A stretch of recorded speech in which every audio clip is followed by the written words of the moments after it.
because we don't have a model for traditional kilims.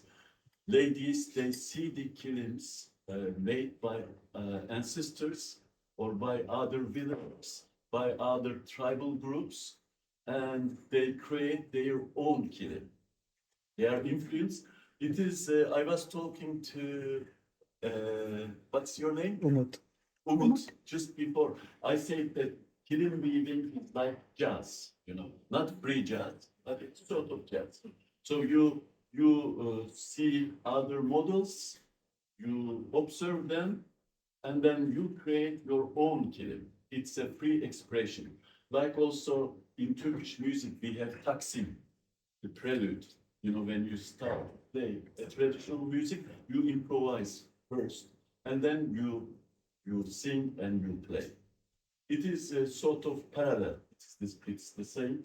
So it goes perfectly well with the kilim tradition, this idea. And when we talk to our viewers in Uşak, they were happy about it to create. First, they were a bit surprised, and then they said, yes, we could do it. When you leave them on their own, they can create masterpieces. As you can see, they can express themselves. And kilims was the area where women expressed their feelings through different motifs, through different designs. So it matched completely with Gunta Stolz, what she did in her textile school. You saw when she was a student, she crossed and she wrote master on it when she was a student. All the kilim weavers have strong character, and they are all masters, big artists and masters. Is there any like national skill recognition program in Turkey, for example? Like there are many in Japan about developing certain, like, especially traditional skills, weaving, ceramics, carpentry, and they like craftsmen sometimes get recognition as national treasure, get skill passed on the line. I wonder if Yes. there's anything like Yes, that. there is a municipality in Turkey, Sındırgı. The mayor is very keen for reviving the tradition. It's called Yağcıbedir Carpets. So he has a project for natural dyes. He's growing plants at the moment, and he's trying to revive the projects. And my association, İHİB, İstanbul Carpet Exporters Association, is part of this project. We are helping them. There are several villages around Sındırgı, and we are trying to do the same, to continue the same tradition. This is one example. There are some local initiatives, but it's not enough, of course. We need to have a big governmental project, and we prepared a book specifically for this. I hope it will be listened by Turkish officials. I mean, we'll find an echo, and we can revive all the weaving traditions of the different regions of Turkey. The aim of my workshop is one of this. I would like to spread to Turkey. We had a minister before who was keen on this project, but he left the government, and it was almost done, and the project is put aside for the moment. But we are talking about labeling, for instance, you know, with a QR code.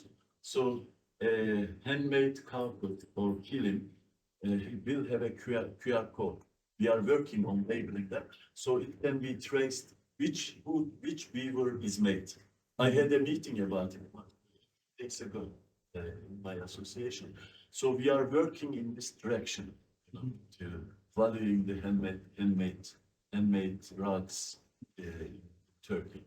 So you could just read and who made this, which material, where it was made, which year, We would like people to know about what was done, where exactly. And so these rugs, I believe, will get more value to this organization. We just started not long ago. We are going to do it, actually. It needs a big budget, but we heard that there is a governmental support for this.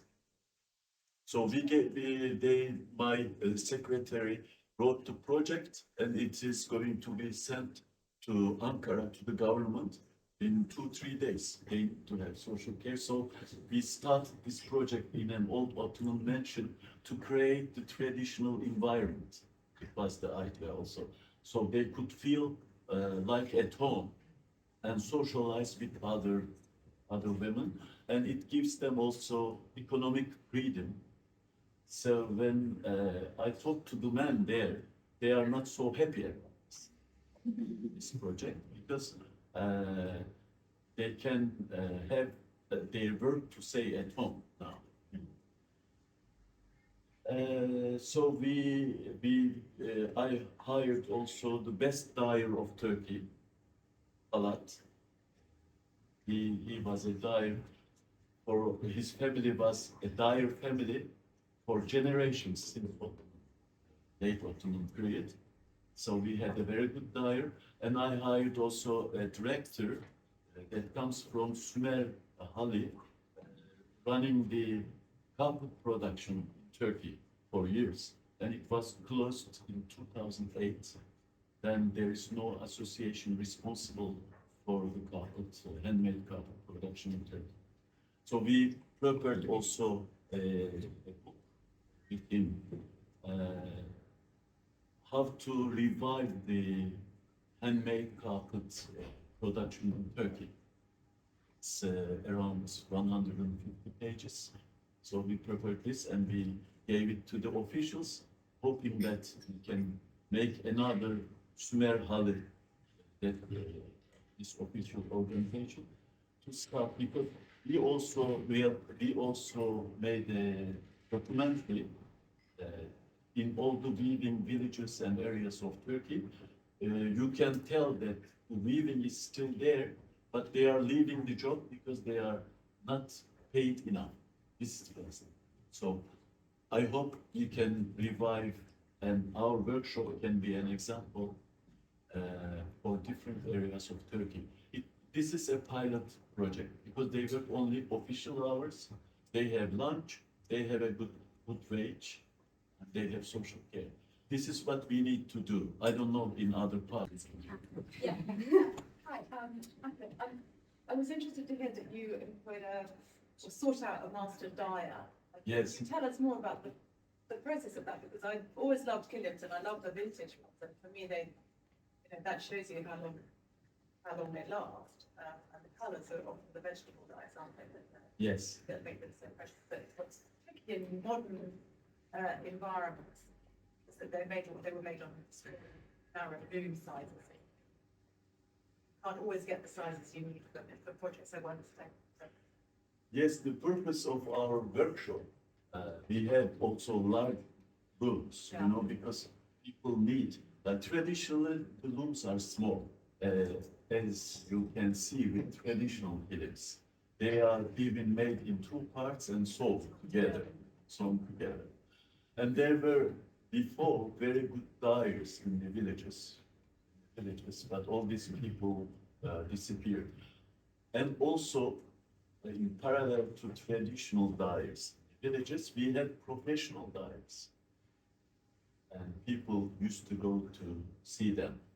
For instance, in Central Anatolia, in Yahyalı, there was a dyer for blue. He had the best blue of Turkey. And he didn't teach to anyone. And he so in the Talat's family, our dyer, all his grandfather, everybody was a dyer. So he learned from them. And now he's saying that he's ready to teach something. So we will, so it will continue this way. He knows natural dyes, as well as vegetable dyes, and as well as chemical dyes. because we need to do chemical dyes also. Well, recently I have seen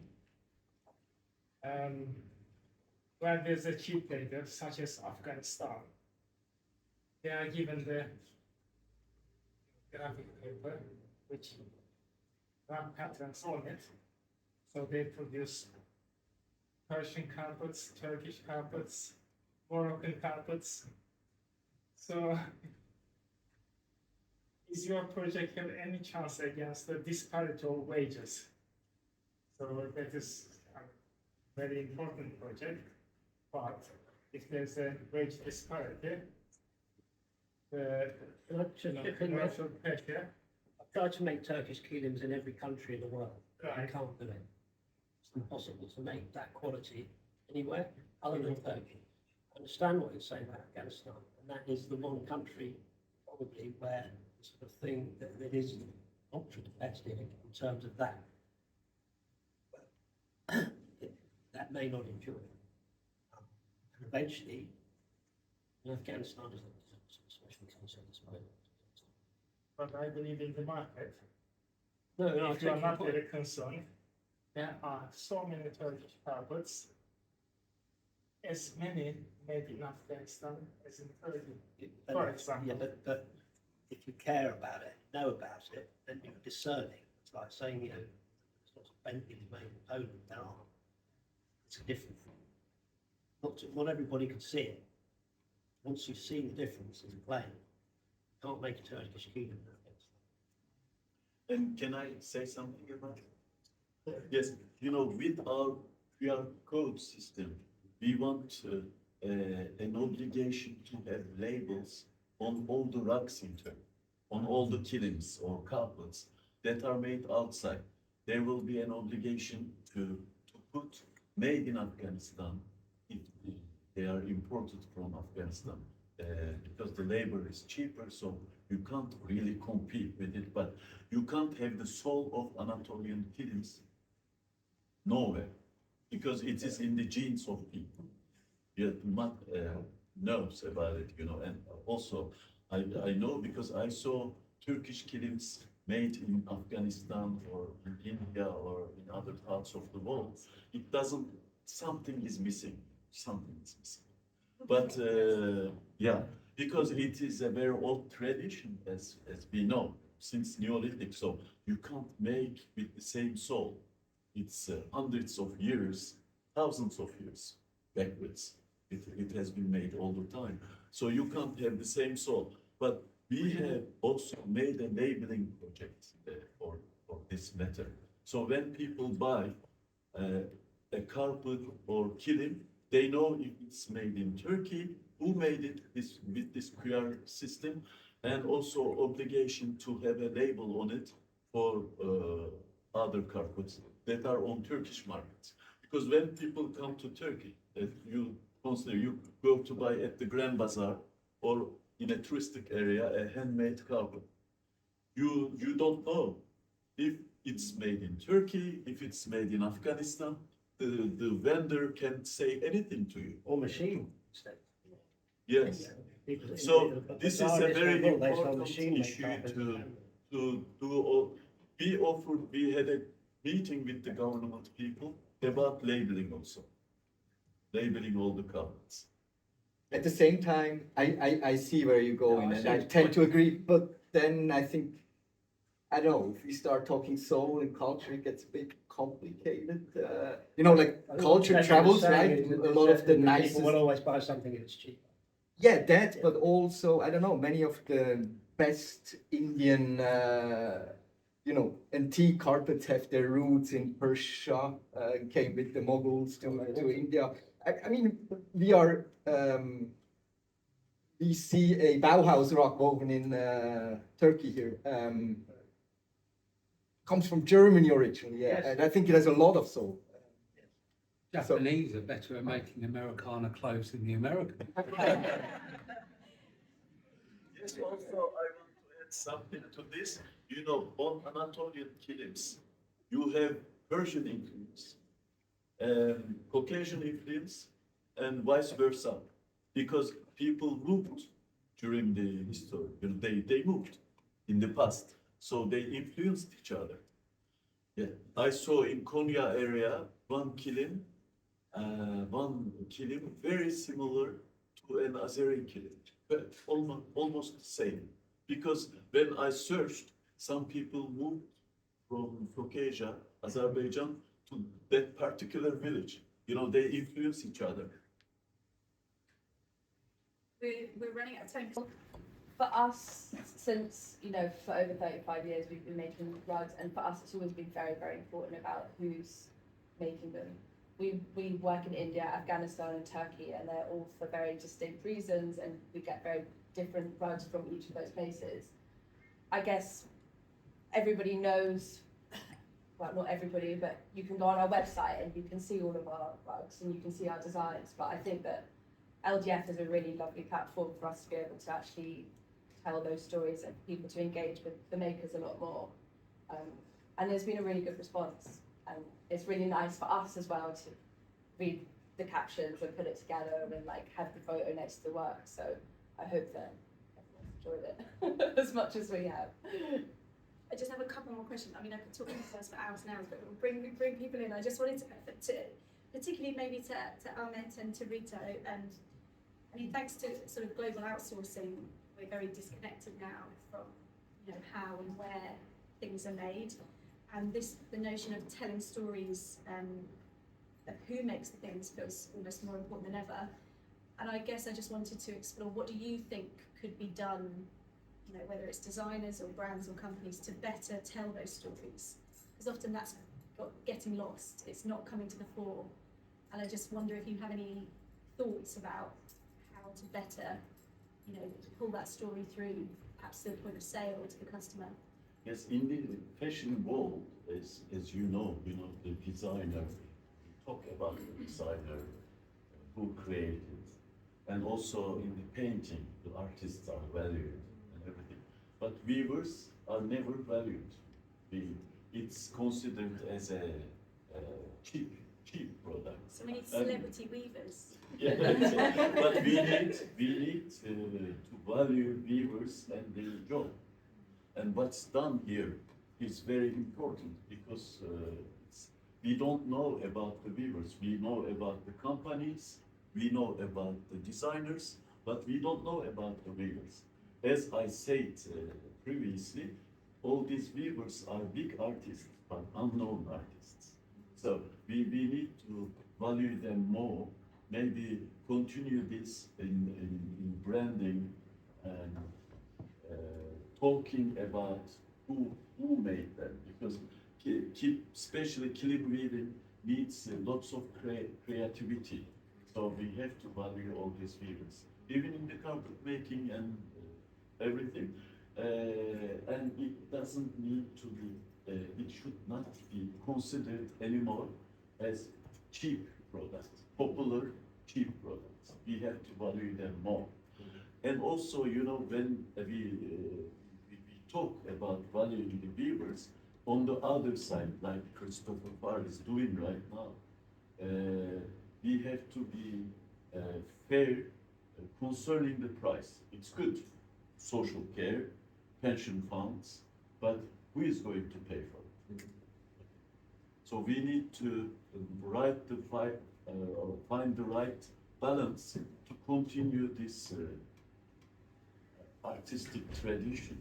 I mean, this is an old tradition. In Anatolia, in Turkey, weaving exists since Neolithic. It's a very old tradition. It would be a pity to lose it now. Everything is going very fast in the world, and losing the tradition of weaving can also can be accelerated, and it can disappear, and we can talk about an old story. So we shouldn't come up to this. We need to multiply this example, and on both sides there is work to do. On the side, European side, American side, where they are sold by companies, and also the producers in Turkey, they need to be fair towards their weavers, and they have to make good enough money. And I can, as Reto was saying before, we have requests from youngsters. Now we have to go to the to another step, and we need to organize trainings for young girls in Uşak. Apparently here the weavers are declared. Can we learn how to weave? So it means if you are fair towards the weavers, towards feminine labor, you can keep going on. You know, you can have new weavers.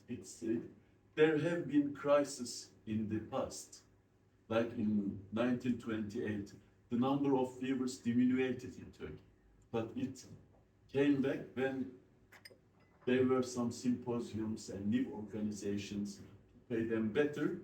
The weaving started again. So we are going through a big crisis now, a huge crisis, and we have to take the necessary measures, but all together, and considering them as artists. I think they are artists, and like it has been done here, put their pictures, what they think about what they are doing. This is just very good. And not only painters, but weavers must be also known for their work, but for what they are doing. The point you make about time, I think, is because it's actually a skill that takes a long time to learn, isn't it? I know that because I specialised in printed textiles because it was too hard. Weaving was, too complex, and it, it was the precursor to the early computer, wasn't it? The Jacquard punch card. So it's a really complex skill that takes time to really sort of develop expertise in. Rita, what's your perception of this idea of how do we elevate the profession of weaving, but also sort of tell those stories of who's making woven rugs? And I'm not sure if I'm the right person to ask about elevate. I think companies like Christopher Ford do a great job in sharing that story, and we need more of that. It's one thing that I also think that I'm reluctant to use the word outsourcing when it comes to rugs. It's unlike other textile industries that maybe came from home-based hand weaving to industrial Manchester weaving, and then somehow ended up being outsourced to Bangladesh. And I think there's a unique opportunity that also rugs haven't been outsourced to Iran or to Turkey. They have deep roots in those regions and cultures. So there's a lot of authenticity and truth in those products. And I believe, but maybe it's a bit me being a naive optimist, but I do believe there's, especially when I talk to younger people, they get that, and they are looking for that. And I think. But can they afford it? I do believe they can, because again, I speak to people who maybe. I'm sure I know this is not representing 100% of, and you cannot just generalize generations there. But I do believe if there isn't a trend, there needs to be a trend towards a more considered consumption, and where we ask ourselves, can I afford a really well-made, high-quality pullover, or shall I afford 20 new pullovers a year? And I think with rugs it's the same. And you don't, honestly, hardly anybody needs to buy 50 rugs a lifetime. Another nice thing about rugs is the longevity of the program, which is in itself a sustainability factor. So, yeah, but one thing probably that is missing is that we need to find ways, and there we need also more outlets and care kits, transport the respect and the valuation for the product back to the production countries. So that is necessary. We're running out of time, so I'm going to steal just one last question now to pose to each of you. What is your future vision for the carpet and rug making industry? I know that's a big question. Just in a couple of sentences. I hope that the future is more workshops like KIB. I feel like that inevitably will make, you know, handmade rugs might get more expensive, but I also think that handmade rugs shouldn't be cheap because somebody is losing out when something is made cheaply.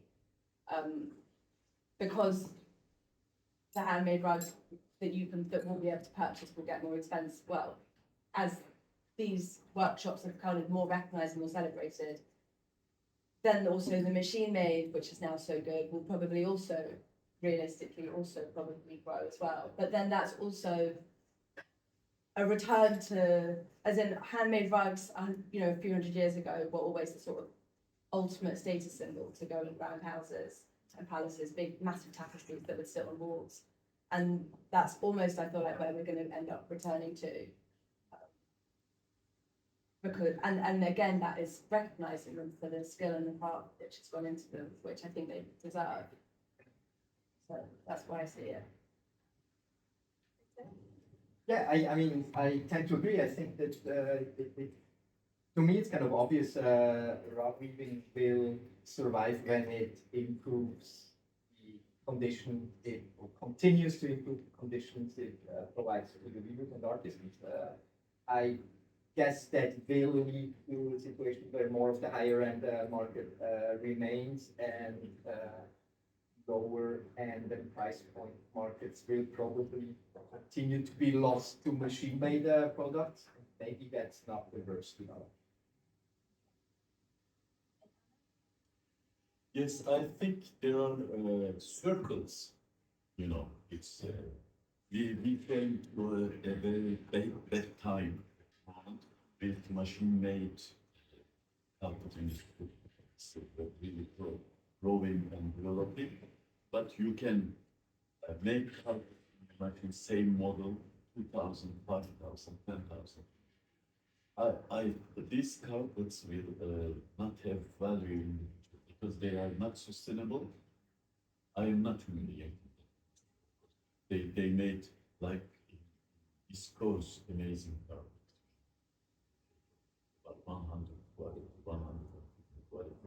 170 even.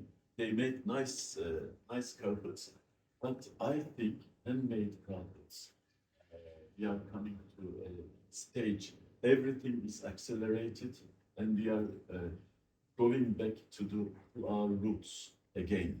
I think, and with organic products, a handmade carpet is organic. You know, the wool comes from the sheep of our mountains, our villages, and also we have the tinctorial plants everywhere. And so with vegetable dyes, we buy lots of organic food now. Why don't we need to have organic carpets, not harmful for our health? You know, we have to also recognize this, and I think it will be valued, and we need to give the right value, like we are attempting to do now. I hope it's a beginning, and it will be developed. I think it will be developed. Because people are going to ask for right products. And handmade carpet with vegetable dyes is the right product of the future. Yeah. Now we know. Thank you so much for your time. I hope you'll stay and speak to be here to have more conversation with, and definitely if you haven't had a chance already, take some time to look at the beautiful weaves. Reading some of the quotes actually literally brought a tear to the eye, are very moving, so definitely spend some time. But thanks so much for coming, and see you again soon. Thank you.